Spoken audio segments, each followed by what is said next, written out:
Hello. കഴിഞ്ഞ എപ്പിസോഡില് ഞാനെങ്ങനെയാ ജനിച്ചത്, ആ കാര്യങ്ങളൊക്കെ അല്ലായിരുന്നോ പറഞ്ഞത്? ഇന്ന് നമുക്ക് വേറൊരു ടോപ്പിക്ക് പിടിച്ചാലോ? അതായത് ഇന്നലെ വരെ ഞാൻ ജനിച്ചിട്ടില്ലാത്ത ഒരു സംഭവമായിരുന്നല്ലോ. പക്ഷെ ഇന്ന് ഞാൻ ജനിച്ചു കഴിഞ്ഞിട്ട് ഒരു ഇച്ചിരി അറിവ് വെച്ച പ്രായം തൊട്ട് എന്തൊക്കെയാണ് നടന്നതെന്നുള്ളത് കേൾക്കാം അല്ലേ?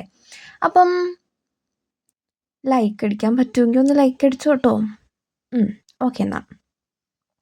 പണ്ടൊക്കെ നിങ്ങൾക്ക് കഥകളൊക്കെ പറഞ്ഞു തന്നുകൊണ്ടിരുന്ന ആരായിരുന്നു? എനിക്കൊക്കെ കഥകൾ പറഞ്ഞു തന്നുകൊണ്ടിരുന്നത് എൻ്റെ അമ്മയായിരുന്നു. അതിൻ്റെ അകത്ത് പല കഥകളും വരും. അതായത് മഹാഭാരതം, പിന്നെന്താ രാമായണം. ഈ സീതേനെ തട്ടിക്കൊണ്ടൊക്കെ പോകുന്ന കഥ എൻ്റെ അമ്മ എനിക്കൊരു 100 വട്ടം പറഞ്ഞു തന്നിട്ടുണ്ട്. എന്തിനാണെന്നല്ലേ, നമ്മൾ മറ്റേ ആ വര വരച്ചേക്കുന്ന ആ വരയിൽ തന്നെ നിൽക്കണമെന്ന് പഠിപ്പിക്കാനായിട്ടാണെന്ന് എനിക്ക് ഇടയ്ക്ക് തോന്നാറുണ്ട്. ഓക്കെ, അതുമാത്രമല്ല കേട്ടോ, ഈ കുട്ടി കുട്ടി ഈശോ കഥകളും അതെല്ലാം എൻ്റെ അമ്മ എനിക്ക് പറഞ്ഞു തന്നിട്ടുണ്ട്. ഈ ബൈബിൾ കഥകളാണ് കൂടുതലും പറഞ്ഞു തന്നിട്ടുള്ളത്.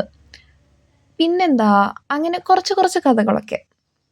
അപ്പം ഈ കഥകൾ കേൾക്കുന്നത് എനിക്ക് ഭയങ്കര ഇഷ്ടമുള്ളൊരു പരിപാടിയാണ്. എൻ്റെ അമ്മ ഭയങ്കരമായിട്ട് പണിയൊക്കെ എടുത്ത് മടുത്ത് ക്ഷീണിച്ചിരിക്കുകയാണെങ്കിൽ പോലും ഞാൻ എൻ്റെ അമ്മയുടെ അടുത്ത് പറയും, അമ്മേ എനിക്ക് കഥ കേൾക്കണം.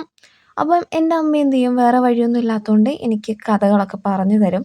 ഞാനിപ്പോഴും ഓർക്കുന്നുണ്ട്, ഒരു ദിവസം അമ്മേനെ അടുക്കളയിൽ നിന്ന് ഞാൻ പിടിച്ചുകൊണ്ട് വന്നിട്ട് എനിക്ക് കഥ പറഞ്ഞു താന്ന് പറഞ്ഞിട്ട് ഞാൻ കൊണ്ട് ഇരുത്തിയിട്ടുണ്ടായിരുന്നു. ഇപ്പോൾ ഓർക്കുമ്പം എന്ത് ക്രൂരയായിരുന്നു ഞാൻ അല്ലേ? പക്ഷേ ഈ കഥകൾ കേൾക്കുന്നത് മാത്രമായിരുന്നില്ല പിന്നെ പിന്നെ വളർന്നു കഴിഞ്ഞപ്പോഴുള്ള എൻ്റെ ഹോബി.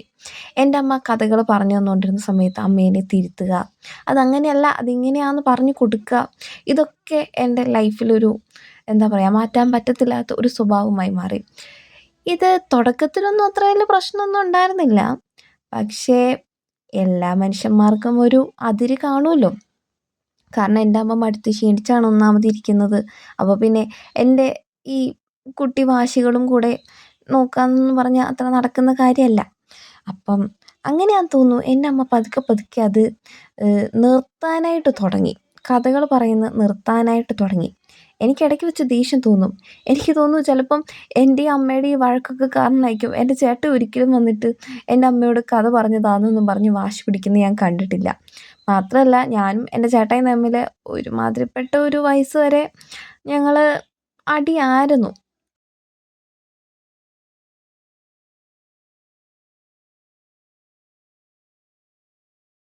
പിന്നെ പിന്നെ ആയപ്പോൾ എനിക്ക് മനസ്സിലായി എൻ്റെ ഭാഗത്തായിരുന്നു തെറ്റ്. കാരണം എൻ്റെ അമ്മ ഒരു കഥ പറഞ്ഞുകൊണ്ടിരിക്കുമ്പോൾ അങ്ങനെയല്ല എന്നൊക്കെ പറഞ്ഞിട്ട് എൻ്റെ അമ്മേനെ ഇങ്ങനെ ബുദ്ധിമുട്ടിക്കാൻ പാടുണ്ടായിരുന്നില്ല എന്നുള്ളത് എനിക്കും മനസ്സിലാകാനായിട്ട് തുടങ്ങി. കാരണം പണ്ടേ ഞാനൊരു ബുദ്ധിമതിയായിരുന്നു. മണ്ടത്തരങ്ങൾ കാണിക്കാനാണെങ്കിലും തെറ്റ് തിരുത്തുന്ന കാര്യമാണെങ്കിലും ഒക്കെ. അങ്ങനെ വീണ്ടും എൻ്റെ അമ്മയുടെ അടുത്ത് നിന്ന് ഞാൻ കഥകൾ കേൾക്കാനായിട്ട് തുടങ്ങി. പിന്നെ അമ്മ കഥകൾ പറയുമ്പം ഞാൻ ശ്രദ്ധിച്ചിരിക്കാനായിട്ട് മാക്സിമം ശ്രമിച്ചു. പക്ഷേ എന്തൊക്കെ ശ്രമിച്ചാലും എനിക്ക് പറ്റില്ല എന്നുള്ളത് നിങ്ങൾക്കറിയായിരിക്കും. കാരണം എൻ്റെ സ്വഭാവം അങ്ങനെ ആയിപ്പോയി. എന്തോ ഞാൻ ഇങ്ങനെ ആയിപ്പോയി. എങ്കിലും മാക്സിമം ശ്രദ്ധയോടെയൊക്കെ ഇരിക്കാനായിട്ട് ഞാൻ ശ്രമിക്കുന്നുണ്ട്.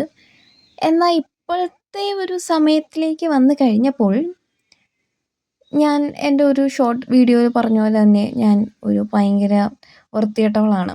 അപ്പം ഇപ്പം എൻ്റെ അമ്മ എൻ്റെ അടുത്ത് എന്തെങ്കിലുമൊക്കെ പറയാൻ വന്നു കഴിഞ്ഞാൽ ഞാൻ ചിലപ്പോൾ ഒന്നും അങ്ങനെ ശ്രദ്ധിക്കില്ല. എനിക്കങ്ങനെ പറഞ്ഞു കൊടുക്കാൻ വലിയ താല്പര്യമില്ല. എനിക്ക് ഏറ്റവും കൂടുതൽ ക്ഷീണവും ബുദ്ധിമുട്ടും ഒക്കെ തോന്നുന്നത് എൻ്റെ അമ്മയോട് എന്തെങ്കിലും എക്സ്പ്ലെയിൻ ചെയ്യുമ്പോഴാണ്. സത്യം പറഞ്ഞാൽ ഉണ്ടല്ലോ, ഇത് ഭയങ്കര മോശം സ്വഭാവമാണ്. ഇത് കാണുന്ന ആരെങ്കിലുമൊക്കെ ഉണ്ടെങ്കിൽ അതൊക്കെ ഒന്ന് മാറ്റിയെടുത്തോ കേട്ടോ. ഞാനും ശ്രമിച്ചുകൊണ്ടിരിക്കുകയാണ്. നമുക്കൊന്നിച്ച് ശ്രമിക്കാം. എപ്പോഴെങ്കിലും നന്നാകുമായിരിക്കും. കാരണം നമുക്ക് ഈ ലോകത്തിൽ ഇവരൊക്കെയല്ലേ ഉള്ളൂ. അങ്ങനെ അങ്ങനെ. അയ്യോ, ഈ വീഡിയോ ആണെങ്കിൽ തീരുന്നില്ല. ഓക്കെ, തീരാറായി.